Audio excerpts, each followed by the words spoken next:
Lamun carita prawira wadya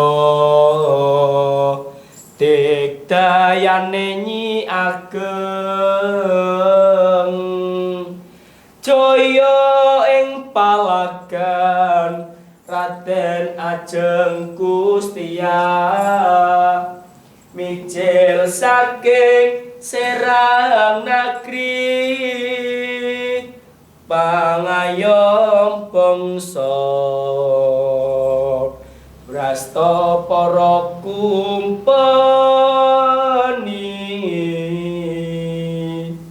Halo Sobat Sastra, saya Agung Supriyono dari SMA Negeri 1 Lasem. Di sini saya akan membawakan kisah seorang putri pahlawan bernama Nyai Ageng Serang. Di sebuah desa kecil bernama Serang, Jawa Tengah, lahirlah seorang putri cantik bernama Raden Ajeng Kustia Ulaningsih Retno Eti. Ia adalah putri dari seorang Pangeran Notoprojo, seorang pangeran yang gagah dan berani. Sejak kecil, Kustia sudah menjadi gadis yang cantik, mandiri, disiplin, dan memiliki jiwa kepemimpinan yang kuat. Di suatu hari, Kustia dipanggil oleh ayahnya. "Bagaimana, Ayah?" "Kustia anakku, sebagai seorang putri, kamu harus banyak hal belajar. Bukan sekedar menari dan menyanyi saja. Namun, kamu harus belajar bagaimana taktik perang dan bagaimana memimpin pasukan." "Iya, Ayahanda. Saya siap melakukan apapun demi masa depan bangsa kita." Dari situlah Kustia mulai belajar banyak hal dengan prajurit-prajurit prianya. Dia belajar memanah, bermain tombak, dan menunggang kuda. Kustia tidak hanya belajar tentang itu saja, namun Kustia mulai belajar taktik perang dan bagaimana cara memimpin pasukan dengan benar. Waktu bertahun-tahun berlalu, Kustia tumbuh menjadi seorang gadis cantik dan tangguh. Ia sering dikenal sebagai Nyai Ageng Serang.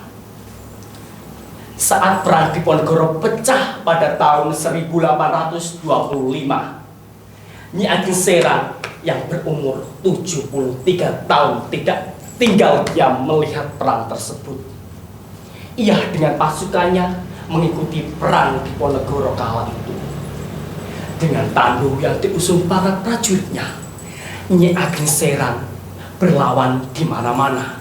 Ia berjuang di Demak, Kudus, Purwodadi, Juwana, dan kota kita sendiri, Rembang. Halo Sobat Sastra, Nyai Ageng Serang tidak hanya sebagai seorang penasihat, namun Nyai Ageng Serang juga memimpin pasukan perang pada waktu itu. Di suatu hari, Nyai Ageng Serang dan pasukannya dihadang oleh pasukan Belanda. Pasukan Belanda dipimpin oleh pemimpin yang kejam, sombong, dan angkuh. Dan kala itu, pasukan Belanda menantang Nyai Ageng Serang. "Wahai wanita tua, kamu tidak pantas melawan aku. Kalian harus kalah." Namun, Nyai Ageng Serang tidak gentar melihat itu. Nyai Ageng Serang menjawab dengan sinis dan tegas. "Kalian salah, Tuan Belanda. Kalian yang harusnya mundur karena ini wilayahku." Dari situlah keributan mulai. Pasukan Belanda berteriak, "Serbu! Dot, dot, dot, dot!" Namun, Nyai Ageng Serang tidak berani melawannya. Namun, Nyai Ageng Serang memiliki banyak strategi perang bagaimana perang itu berlangsung. Dia memiliki strategi yang terkenal, yaitu penyamaran dengan daun talas hijau atau yang sebut dengan sebagai daun lumpuh. Waktu berlalu, Nyi Ageng Serang dan pasukannya memilih strategi itu dengan menutupi badannya dengan daun talas hijau.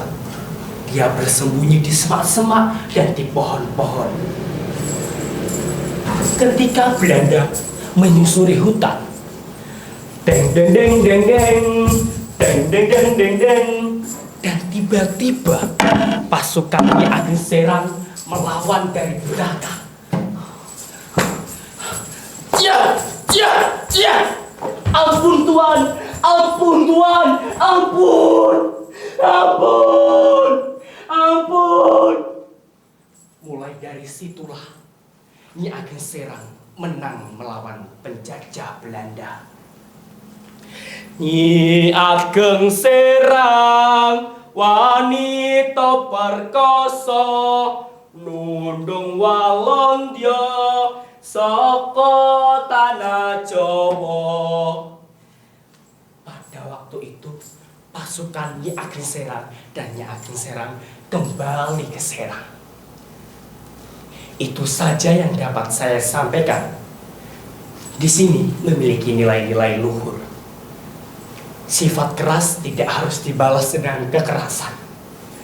Namun, sikap keras harus dibalas dengan kesabaran dan kebijaksanaan. Suradina Jayaningrat lebur dening Pangastuti.